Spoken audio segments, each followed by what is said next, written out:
Ilang makabuluhang hakbang para sa pagpepreserba at pangangalaga ang naipatupad ng Administrasyong Duterte mula nang maupo ito sa pwesto sa pangunguna ng Department of Environment and Natural Resources. Kabilang narito ay ang pagsususpinde ng DENR sa ilang mining companies dahil sa iligal at irresponsableng pagmimina.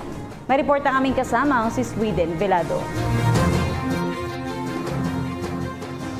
Bilang ika-16 na presidente ng bansa si Pangulong Rodrigo Duterte, maraming pagbabago na rin ang nagawa at naramdaman mula sa ahensya ng pamahalaang nangangalaga ng ating kalikasan at kapaligiran. Sa pangunguna ni Department of Environment and Natural Resources Secretary Gina Lopez, unti-unti nang natutugunan ang suliranin sa iligal at irresponsableng pagmimina sa bansa. Ngayong buwan naglabas ito ng suspension orders para sa 10 large-scale mining companies. In our audit, the DENR has issued 10 suspension orders for various violations, but the most common violation is siltation. Yung the sea is discolored because of yung soil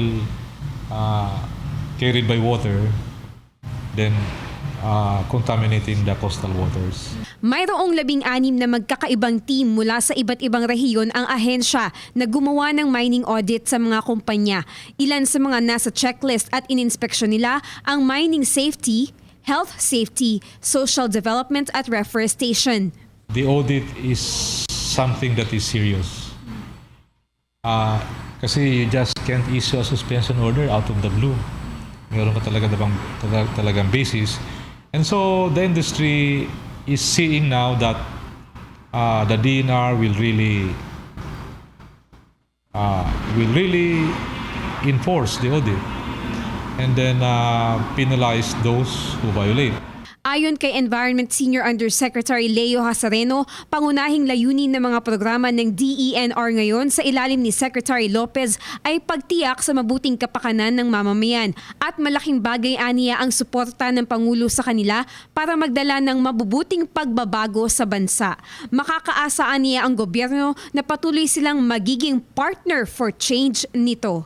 If you look at the mandate of the DENR, yung environment is encompassing. And people of the DENR are very much aware of their role in fulfilling the President's promise for change. Para sa PTV News, Sweden Velado. Ako po si Cathy San Gabriel. Subscribe na sa PTV YouTube channel.